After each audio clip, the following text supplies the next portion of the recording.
Book Tales Audio presents The Affair at the Victory Ball by Agatha Christie. Pure chance led my friend Hercule Poirot, formerly chief of the Belgian force, to be connected with the Styles case. His success brought him notoriety, and he decided to devote himself to the solving of problems in crime. Having been wounded on the Somme and invalided out of the army, I finally took up my quarters with him in London. Since I have a first-hand knowledge of most of his cases, it has been suggested to me that I select some of the most interesting and place them on record. In doing so, I feel that I cannot do better than begin with that strange tangle which aroused such widespread public interest at the time. I refer to the affair at the Victory Ball. Although perhaps it is not so fully demonstrative of Poirot's peculiar methods as some of the more obscure cases, its sensational features, the well-known people involved, and the tremendous publicity given it by the press make it stand out as a cause célèbre, and I have long felt that it is only fitting that Poirot's connection with the solution should be given to the world. It was a fine morning in spring, and we were sitting in Poirot's rooms. My little friend, neat and dapper as ever, his egg-shaped head tilted on one side, was delicately applying a new pomade to his mustache. A certain harmless vanity was a characteristic of Poirot's and fell into line with his general love of order and method. The Daily Newsmonger which I had been reading had slipped to the floor, and I was deep in a brown study when Poirot's voice recalled me. "What are you thinking so deeply, mon ami?" "To tell you the truth," I replied, "I was puzzling over this unaccountable affair at the Victory Ball. The papers are full of it." I tapped the sheet with my finger as I spoke. "Yeah, the more one reads of it, the more shrouded in mystery the whole thing becomes." I warmed to my subject. "Who killed Lord Cronshaw? Was Courtney's death on the same night a mere coincidence? Was it an accident? Or did she deliberately take an overdose of cocaine?" I stopped and then added, "Dramatically, these are the questions I ask myself." Poirot, somewhat to my annoyance, did not play up. He was peering into the glass and merely murmured, "Decidedly, this new pomade, it is a marvel. The mustaches—" Catching my eye, however, he added hastily, "Quite so. And how do you reply to your questions?" But before I could answer, the door opened, and our landlady announced, "Inspector Japp." The Scotland Yard man was an old friend of ours, and we greeted him warmly. "Ah, my good Japp," cried Poirot, "and what brings you to see us?" "Well, Monsieur Poirot," said Japp, seating himself and nodding to me, "I'm on a case that strikes me as being very much in your line, and I came along to know whether you'd care to have a finger in the pie." Poirot had a good opinion of Japp's abilities, though deploring his lamentable lack of method, but I for my part considered that the detective's highest talent lay in the gentle art of seeking favors under the guise of conferring them. "It's the Victory Ball," said Japp persuasively. "Come now, you'd like to have a hand in that." Poirot smiled at me. "My friend Hastings would, at all events. He was just holding forth on the subject. N'est-ce pas, mon ami?" "Oh, sir," said Japp condescendingly, "you shall be in it too, I can tell you. It's something of a feather in your cap to have inside knowledge of a case like Five carry out this. Well, here's to business. You know the main facts of the case, I suppose?" "Monsieur Poirot, from the papers only, and the imagination of the journalist is sometimes misleading. Recount the whole story to me." His legs crossed his legs comfortably and began. "As all the world and his wife knows, on Tuesday last a grand Victory Ball was held. Every twopenny halfpenny help calls itself that nowadays, but this was the real thing, held at the Colossus Hall, and all London at it, including your Lord Cronshaw and his party. His dossier interrupted Poirot. "I should say his bioscope." "No, how do you call it biography?" Viscount Cronshaw was 5th Viscount, 25 years of age, rich, unmarried, and very fond of the theatrical world. There were rumors of his being engaged to Miss Courtney of the Albany Theatre, who was known to her friends as Coco, and who was, by all accounts, a very fascinating young lady. "Good. Continue." Lord Cronshaw's party consisted of 6 people. He himself, his uncle, the Honorable Eustace Beltane, a pretty American widow, Mrs. Malaby, a young actor Chris Davidson, his wife, and last but not least Miss Coco Courtney. It was a fancy dress ball, as you know, and the Cronshaw party represented the old Italian comedy, whatever that may be. "The commedia dell'arte," murmured Poirot. "I know." Anyway, the costumes were copied from a set of china figures forming part of Eustace Beltane's collection. Lord Cronshaw was Harlequin. Beltane was Bet. Punchinello. Mrs. Malaby matched him as Pulcinella. The Davidsons were Pierrot, and Miss Courtney, of course, was Columbine. Now, quite early in the evening, it was apparent that there was something wrong. Lord Cronshaw was moody and strange in his manner. When the party met together for supper, in a small private room engaged by the host, everyone noticed that he and Miss Courtney were no longer on speaking terms. She had obviously been crying and seemed on the verge of hysterics. The meal was an uncomfortable one, and as they all left the supper room, she turned to Chris Davidson and requested him audibly to take her home, as she was sick of the ball.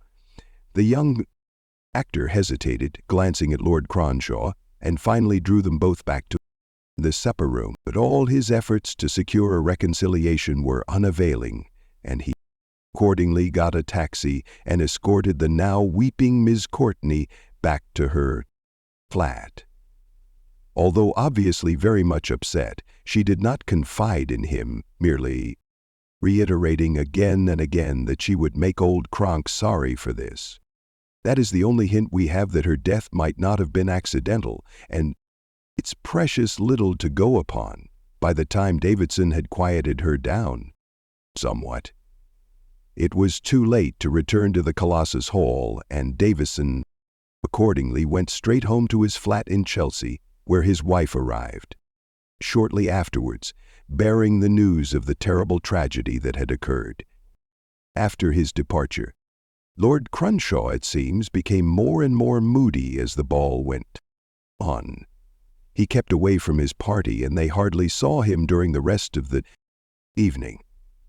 It was about 1:30 a.m., just before the grand cotillion, when everyone was to unmask, that Captain Digby, a brother officer who knew his disguise, noticed him standing in a box gazing down on the scene. "Hello, Crunch," he called. "Come down and be sociable. What are you, moping about up there for like a boiled owl? Come along, there's a good old rag." "Coming on now." "Right," responded Cronshaw. "Wait for me, or I'll never find you in the..."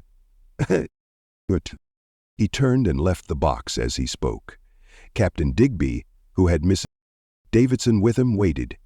The minutes passed, but Lord Cronshaw did not appear. Finally, Digby grew impatient. "Does the fellow think we're going to wait all night for him?" he exclaimed. At that moment, Mrs. Melliby joined them, and they explained the situation. "Say, now," cried the pretty widow vivaciously, "he's like a bear with a sore head tonight. Let's go right away and rout him out." The search commenced, but met with no success until it occurred to Mrs. Malaby that he might possibly be found in the room where they had supped an hour earlier. They made their way there. What a sight met their eyes! There was Harlequin, sure enough, but stretched on the ground with a table knife in his. Jap stopped, and Poirot nodded and said with the relish of the specialist, une belle affaire, and there was no clue as to the perpetrator of the deed. But, how should there be?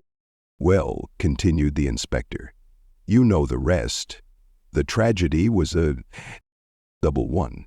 Next day there were headlines in all the papers and a brief statement to the effect that Miss Courtney, the popular actress, had been discovered dead in her bed, and that her death was due to an overdose of cocaine. Now, was it accident or suicide? Her maid, who was called upon to give evidence, admitted that Miss Courtney was a confirmed taker of the drug, and a verdict of accidental death was returned. Nevertheless, we can't leave the possibility of suicide out of the account. Her death is particularly unfortunate, since it leaves us no clue now to the cause of the quarrel the preceding night.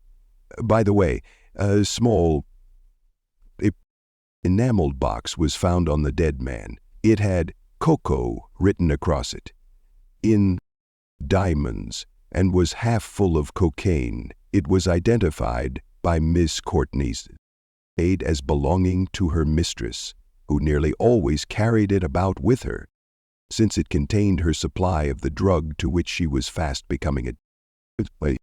Was Lord Cronshaw himself addicted to the drug? Very far from it. He held unusually strong views on the subject of dope.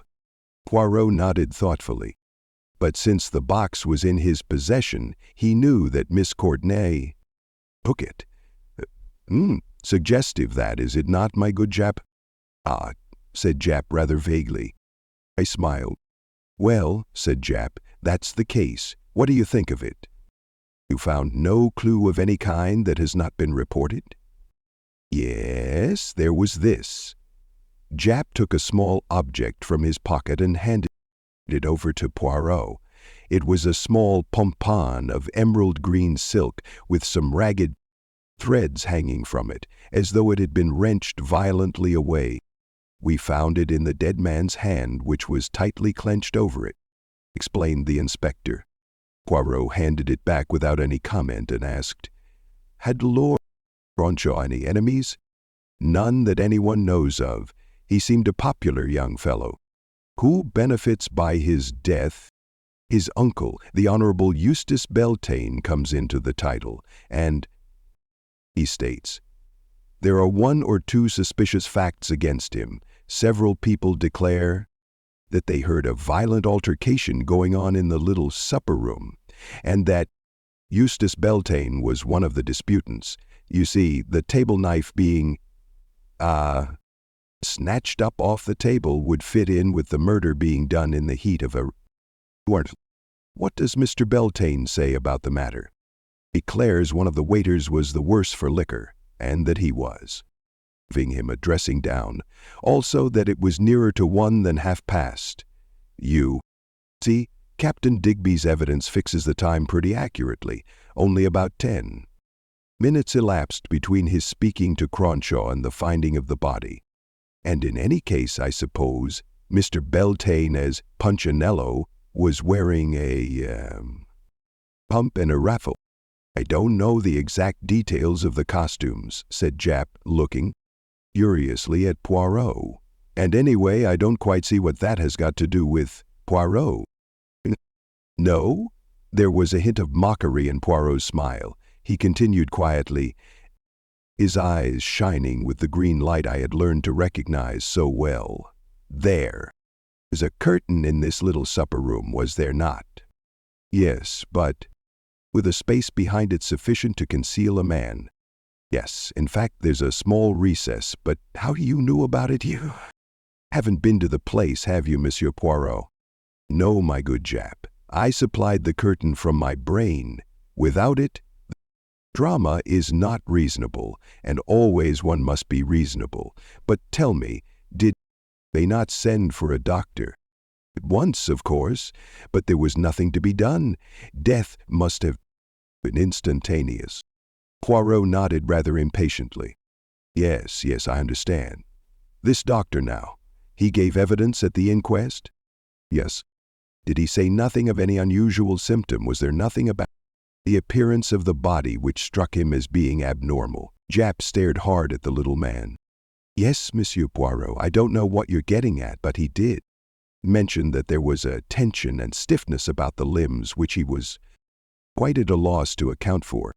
Ah, said Poirot. Aha, mon Dieu, Jap, that gives one to think, does it not? I saw that it had certainly not given Jap to think. If you're thinking of poison, monsieur, who on earth would poison a man? First, and then stick a knife into him. In truth, that would be ridiculous, agreed Poirot placidly. Now, is there anything you want to see, monsieur? If you'd like, examine the room where the body was found. Poirot waved his hand. Not in the least. You have told me the only thing that interests me, Lord Cronshaw's views on the subject of drug-taking. Then there's nothing you want to see. Just one thing. What is that? The set of china figures from which the costumes were copied. Jap stared. Hal, you're a funny one. You can manage that for me? Come round to Berkeley Square now if you like. Mr. Beltane, or his lordship, as I should say now, won't object. We set off at once in a taxi. The new Lord Cronshaw was not at home, but at Jap's request we were shown into the china room, where the gems of the collection were kept. Jap looked round him rather helplessly. I don't see how you'll ever find the ones you want, monsieur. But Poirot had already drawn a chair in front of the mantelpiece and was hopping up upon it like a nimble robin. Above the mirror, on a small shelf, to themselves stood 6 china figures.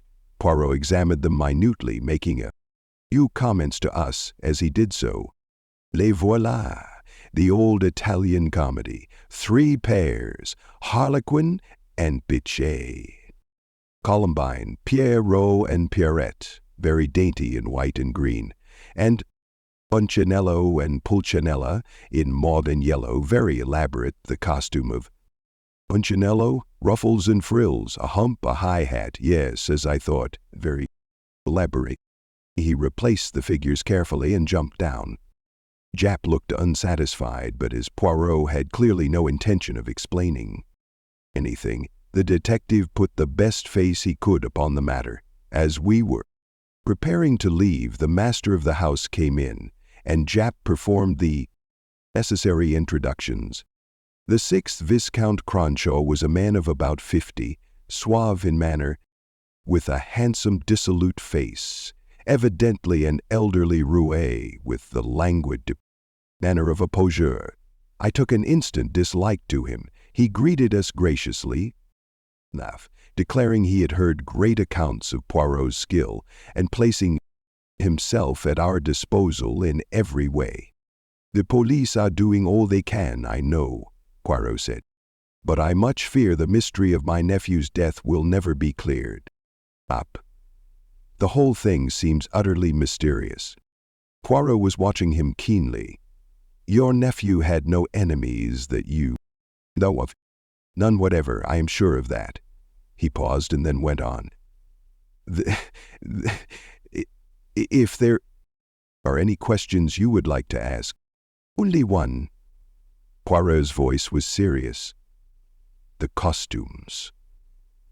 They were produced exactly from your figurines, to the smallest detail. Thank you, milord. That is all I wanted to be sure of. I wish you good day. And what next? Inquired Jap as we hurried down the street. I've got to report at the yard, you know. Bien, I will not detain you. I have one other little matter to attend to and… yes, the case will be complete. What?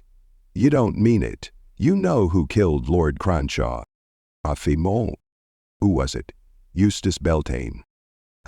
Ah, mon ami, you know my little weakness. Always I have a desire to keep the threads in my own hands up to the last minute. But have no fear, I will reveal all when the time comes. I want no credit. The affair shall be yours on the condition that you permit me to play out the denouement my own way. That's fair enough, said Jap. That is, if the denouement ever comes. But, I say, you are an oyster, aren't you? Poirot smiled. Well, so long. I'm off to the bar. He strode off down the street, and Poirot hailed a passing taxi. Where are we going now? I asked in lively curiosity. To Chelsea to see the Davidsons. He gave the address to the driver. What do you think of the new Lord Cronshaw? I asked. What says my good friend Hastings? I distrust him instinctively. You think he is the wicked uncle of the storybooks, eh? Don't you? Me, I think he was most amiable towards us, said Poirot noncommittally. Because he had his reasons. Poirot looked at me, shook his head sadly, and murmured something that sounded like no method. The Davidsons lived on the third floor of a block of mansion flats. Mr. Davidson was out, we were told, but Mrs. Davidson was at home. We were ushered into a long, low room with garish oriental hangings. The air felt close and oppressive, and there was an overpowering fragrance of joss sticks. Mrs. Davidson came to us almost immediately, a small, fair creature whose fragility would have seemed pathetic and appealing had it not been for the rather shrewd and calculating gleam in her light blue eyes. Poirot explained our connection with the case, and she shook her head. Sadly, poor Crunch. And poor Coco, too. We were both so fond of her, and her death has been a terrible grief to us. What is it you want to ask me? Must I really be over all that dreadful evening again? Oh, madame, believe me, I would not harass your feelings unnecessarily. Indeed, Inspector Japp has told me all that is needful. I only wish to see the costume you wore at the ball that night. The lady looked somewhat surprised, and Poirot continued smoothly, You comprehend, madame, that I work on the system of my country. There we always reconstruct the crime. It is possible that I may have an actual representation, and if so, you understand, the costumes would be important. Mrs. Davidson still looked a bit doubtful. I've heard of reconstructing a crime, of course, she said, but I didn't know you were so particular about details. But I'll fetch the dress now. She left the room and returned almost immediately with a dainty wisp of white satin and green. Poirot took it from her and examined it, handing it back. With a bow, Merci, madame. I see you have had the misfortune to lose one of your green pampas, the one on the shoulder here. Yes, it got torn off at the ball. I picked it up and gave it to poor Lord Cronshaw to keep for me. That was after supper. Not long before the tragedy, perhaps. A faint look of alarm came into Mrs. Davidson's pale eyes, and she replied quickly, Oh, no, long before that. Quite soon after supper, in fact. I see. Well, that is all. I will not derange you further. Bonjour, madame. Well, I said as we emerged from the building, that explains the mystery of the green popham. I wonder, why, what do you mean? You saw me examine the dress, Hastings. Yes. Eh bien, the ponton that was missing had not been wrenched off, as the lady said. On the contrary, it had been cut off, my friend, cut off with scissors. Exercise had been considered by Lady Santine. The threads were all quite even. Dear me, I exclaimed, this becomes more and more involved. On the contrary, replied Poirot placidly, it becomes more and more simple. Poirot, I cried, one day I shall murder you. Your habit of finding everything perfectly simple is aggravating to the last degree. But when I explain, mon ami, is it not always perfectly simple? Yes, that is the annoying part of it. I feel then that I could have done it myself. And so you could, Hastings, so you could, if you would but take the trouble of arranging your ideas without method. Yes, yes, I said hastily, for I knew Poirot's eloquence when started on his favorite theme only too well. Tell me, what do we do next? Are you really going to reconstruct the crimes? Hardly that. Shall we say that the drama is over, but that I propose to add a harlequinade? The following Tuesday was fixed upon by Poirot as the day for this mysterious performance. The preparations greatly intrigued me. A white screen was erected at one side of the room, flanked by heavy curtains at either side. A man with lighting apparatus arrived next, and finally a group of members of the theatrical professional who disappeared into Poirot's bedroom, which had been rigged up as a temporary dressing room. Shortly before 8, Jap arrived, in no very cheerful mood. I gathered that the official detective hardly approved of Poirot's plan. Bit melodramatic like all his ideas, but there it can do no harm, and, as it says, it might save us a good bit of trouble. He's been very smart over the case. I was on the same scent myself, of course. I felt instinctively that Jap was straining the truth here, but there, I promised to let him play the thing out his own way. Ah, here is the crowd. His lordship arrived first, escorting Mrs. Mallaby, whom I had not as yet seen. She was a pretty, dark-haired woman and appeared perceptibly nervous. Exercise. The Davidsons followed. Chris Davidson, also, I saw for the first time. He was handsome enough in a rather obvious style, tall and dark, with the easy grace of Poirot had arranged seats for the party facing the screen. This was illuminated by a bright light. Poirot switched out the other lights so that the room was in darkness except for the screen. Poirot's voice rose out of the gloom. Messieurs, mesdames, a word of explanation. 6 figures in turn will pass. And across the screen, they are familiar to you. Poirot and his Pierrette, Punchinello, the Buffle, and elegant Pulcinella, beautiful Columbine lightly dancing, Harlequin the sprite, invisible to man. With these words of introduction, the show began. In turn, each figure that Poirot had mentioned bounded before the screen, stayed there a moment, poised, and then vanished. The lights went up, and a sigh of relief went round. Everyone had been nervous, fearing they knew not what. It seemed to me that the proceedings had gone singularly flat. If the criminal was among us, and Poirot expected him to break down at the mere sight of a familiar figure the device had failed signally, as it was almost bound to do. Poirot, however, appeared not a licked discomposed. He stepped forward, beaming. Now, messieurs and mesdames, will you be so good as to tell me, one at a time, what it is that we have just seen? Will you begin, Mila? The gentleman looked rather puzzled. I'm afraid I don't quite understand. Just tell me what we have been seeing.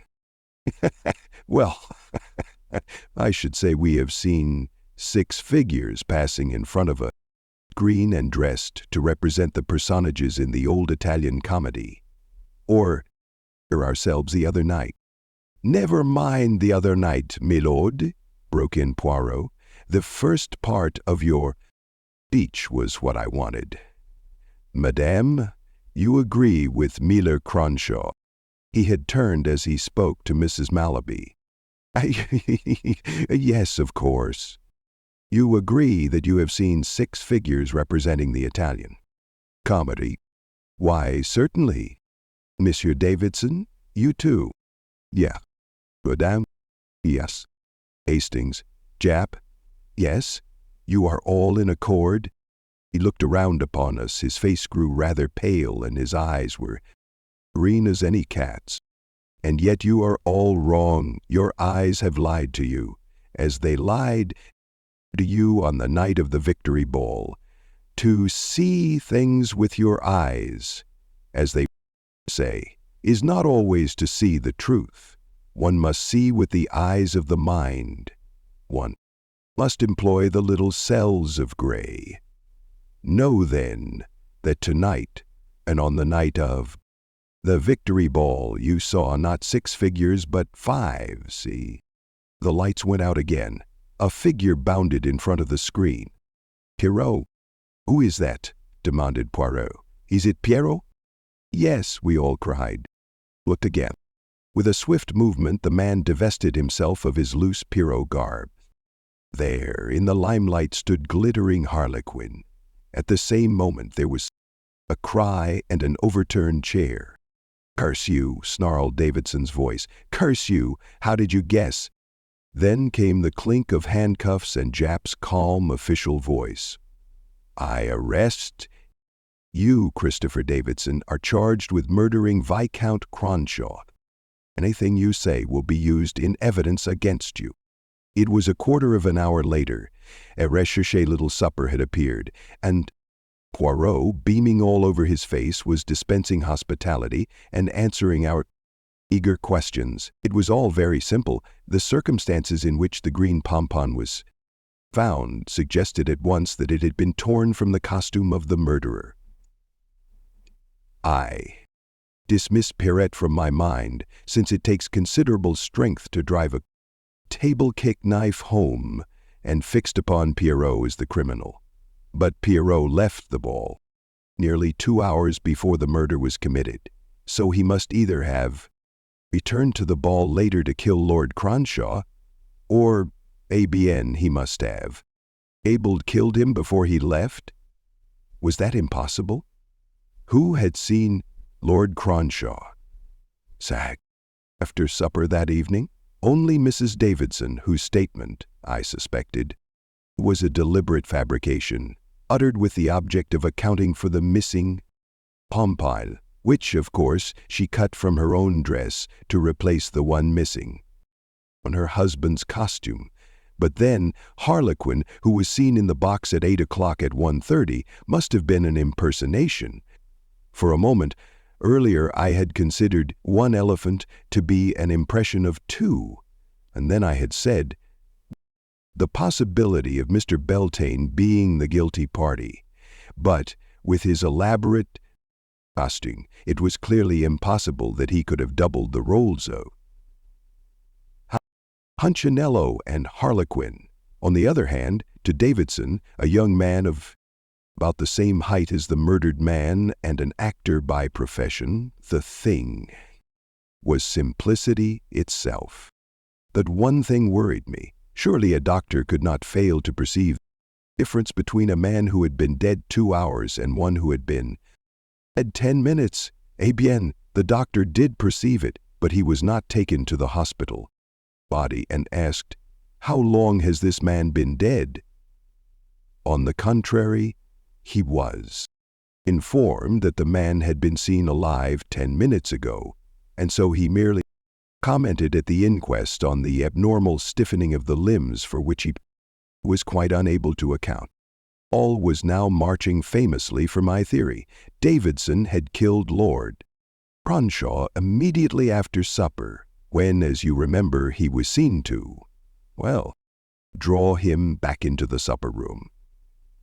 Then he departed with Miss Courtaines, left her at the door of her flat, instead of going in and trying to pacify her as he affirmed, and returned post-haste to the Colossus, but as Harlequin not. Poirot, a simple transformation effected by removing his outer costume. The uncle of the dead man leaned forward, his eyes perplexed. But if so, he must have come to the ball prepared to kill his victim. What earthly motive could he have had? The motive, that's what I can't get. There we come to the second tragedy, that of Miss Courtenay. There was one simple point which everyone overlooked. Miss Courtenay died of cocaine poisoning, but her supply of the drug was in the enamel box which kept being filled with red roses on the table, and the bottle of whiskey was gone too, her pipes scratched on the floor. Was found on Lord Cronshaw's body. Where, then, did she obtain the dose which killed her? Only one person could have supplied her with it, Davidson, and that explains everything. It accounts for her friendship with the Davidsons and her demand that Davidson should escort her home. Lord Cronshaw, who was almost fanatically opposed to drug-taking, discovered that she was addicted to cocaine and suspected that Davidson supplied her with it. Davidson, doubtless, denied this, but Lord Cronshaw determined to get the truth from Miss Courtenay. At the ball, he could forgive the wretched girl, but he would certainly have no mercy on the man who made a living by trafficking in drugs, exposure, and ruin. Confronted Davidson, he went to the ball determined that Cronshaw's silence must be obtained at any cost.